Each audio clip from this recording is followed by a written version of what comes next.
us how you got into poker. How did you get started in this world? Yeah, kind of crazy. So I went to college like, gosh, over 15 years ago, sadly to admit. And I played basketball. I was a college basketball player, and we'd have team bonding nights. And so our coach would get us together and we'd play games, board games, stuff like that. Well, one night, because he was into poker, he decided to teach us, which I'm not sure in hindsight how great that was for us to be teaching us gambling. But we played with play money, of course, and I just like was fascinated. He was teaching us about this thing called outs, and I'm like, what is an out? Like, and straight draws and flush draws, and then my friend who played on the team with me, she was like, hey, have you ever heard of full tilt? And I was like, no. She's like, oh, I played play money on there. Well, my stupid ass went and deposited like with my credit card like $30. And at the time, if you're in college, $30 is a lot of money, especially Yeah. back then. And I lost it right away. I, of course, then deposited another $50 on my credit card and lost it, lost a little bit more. And then all of a sudden, I'm like, oh gosh, I have no idea what I'm doing. And then I kind of started watching Poker After Dark. And I'd watch Tom Dwan and all these guys play, and I was like, oh, they're like really good at this. This is something you can become good at and have strategy and learn. And so that kind of just started me on that journey a little bit, but it mostly played recreationally up until about 4 or 5 years ago. And in that time, I studied a little bit or tried to get better, but didn't really know, where to kind of go. And I was just mostly playing for fun. But that's kind of how I got started back in college, is where I was first introduced to it. Yeah. Oh, that's super cool. So when you're down $80 right away, were you thinking about like all the Taco Bell that would buy Oh as a college? gosh, I was actually mortified. Like, I vividly remember where I was sitting on my laptop thinking, I was freaking out inside. I'm like, I got to get this Yeah. money back. Like, I got to figure this out. So yeah, it was a lot of Taco Bell that I lost that night. Oh, that's awesome. So I mean, now you're in a totally different space. You're winning tournaments and all that stuff. What was that like? What made you go boom? This is it.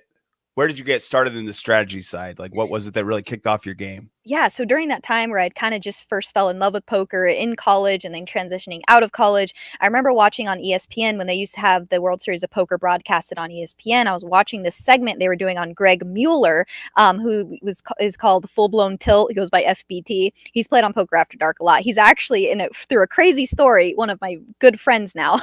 But they were doing a segment on him because he was running deep in the main, and he was talking about how he used to be an ex-hockey player, and he's too old to kind of play hockey now, and he kind of still needed something to fuel that competitive drive. And that is where it really clicked, where it's like, oh, you can get good at this, you can outthink people, outsmart people, outwit people, and you can have this like competitive, it can fulfill that competitive drive in you still. And that kind of really inspired me to like try and take it a little bit more serious. And just watching the main event, watching all these people play on this huge stage was really cool, and it kind of propelled me into looking into it more as like more of like a strategic thing rather than like a gambling fun type of thing. So that's what really started that for me. And I'm guessing, I mean, I didn't realize you played college ball. That's pretty cool. But does that, you have to really, very few people could just walk in and be like, oh, I'm just so gifted naturally that I can play college hoops, right? It's tons of work. It's tons of practice. It's tons of repetition. How much did that just take you right into poker? And you're like, oh, I have all the skills. I just got to translate it over to poker. Exactly. I learned so much through playing. Basketball was my life since the time I was about 12 years old, or 10 years old, sorry. And I learned so much about discipline, how to kind of put your mind to something, and it just so many really character building things that I learned. Like, don't give up when things get bad. If you're doing 10 suicides, you got to stick with it, keep going. Like, it's hard, it's not easy. And so those things kind of prepared me for a lot of the mental and physical struggles you can encounter being a poker player. That's awesome.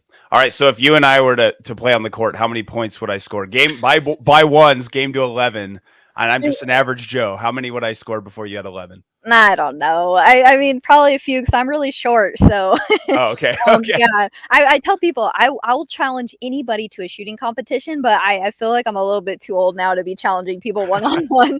But I challenge anybody to shooting competition. I'm actually trying to get some prop bets going for the summer for this. So Have like a 3-point contest with somebody? Oh yeah. Oh yeah. Okay. Nice. Trying to get Phil Hellmuth into it, actually. Really? Yeah. Well, you think you'll get it? We'll see. Okay. We're working on it. I hope you do. That'd be fun to watch.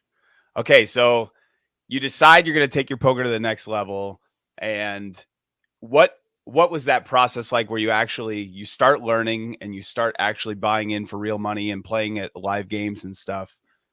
Tell us about that process a little bit of how you ended up where you are now. Yeah, it was really daunting at first, actually, especially like I feel like being a female stepping into a casino for the first time. I had no idea. I remember one time I showed up to the Bellagio in Vegas because my friends, we were so brilliant. We decided to go to Vegas absolutely broke.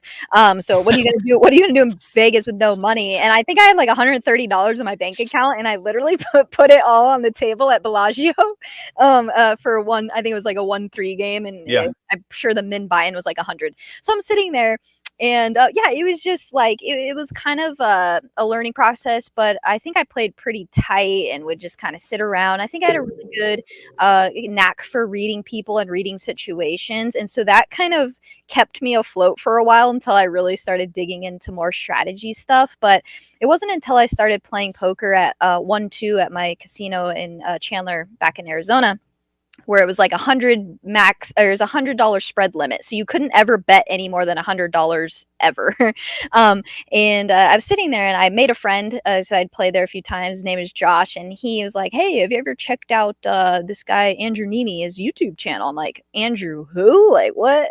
So I go home that night and I turn it on and watch his vlogs, and by the time you knew it, I had watched them all in that night. And I remember being fascinated that we were sitting at the table with him and kind of watching him play. And granted, I hadn't played a lot of poker live, so this was like so cool for me to watch. I was hooked, and that watching his vlogs made me realize how much I didn't know about poker, because he was talking Hmm. about things in a manner where I didn't understand the strategy. He's like, "Oh yeah, we can have some bluffs here," and I'm like, "What do you mean? You have this hand? How do you have some bluffs here?" Like, just like the lingo and the stuff he was saying, and it kind of started me on that journey of trying to seek out more strategic help with the game. Yeah, that's awesome. I would say most of us that are on here are it's all thanks to Andrew. Yeah. I remember watching I think he had 2 vlogs out when I started watching him Wow. and was just so hooked for the same reasons you're talking about. Yeah, And that's cool though that's what really pushed you down the like, okay, here we go. Strategy, let's get it. So exactly. really cool. So how long do you think you were grinding at the tables before you're like, okay, I have an edge. I'm winning. Were you already there when you were watching Nemi and you just kind of expanded your game, or did that help you get to a point where you're like, man, now I'm really beating the game? I would probably say I was probably break even, but the games are just Okay. so soft. So I never really even had a losing month at poker until recently. It was because I was very tight and would wait around and just played really small games. I would just really kind of knit it up even with my bankroll. Yeah. And so yeah, it was just kind of I really started to get a lot better at it the more reps I took, because I was working for my dad part-time, which I'm sure we could talk about a little bit. And I was also playing in a band. I was a musician, and I was also coaching college basketball and also Wow. going to the casino as when I could.